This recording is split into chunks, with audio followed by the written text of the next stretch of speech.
president en mondo ko atini jomage atini jo Kenya. Yeah.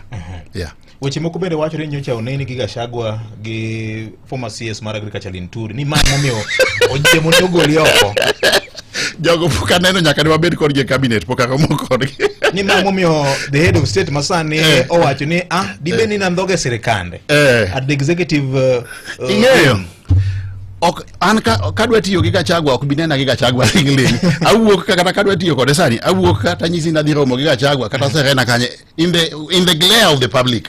Kadwa tiyo gi Linturi kata obed Muturi kata nga tawuok ta dhi romo kode ang'oa elela mana kaka na wuok kadhi tiyo gi Ruto 2019 ndalo maonge ng'ama Luoland mane nyalo wuok ni dhi tiyo kode okapondi awuok ta dhi tiyo kodgi. It is my constitutional right.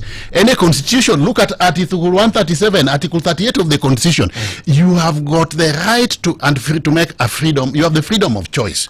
Yeah. Irukamano. Yeah. Ndalo mani tiyo kaka ICTCS achiel kuom gik mane jatend piny Kenya ne wacho collectively. Yes. Mane ovunjo cabinet mare kata be ni Gen Zs ne odhire kata no trigger dissolution mar cabinet mare. Achiel kuom gik mane osebedo ko wacho nitiere CSs mamoko wa very inept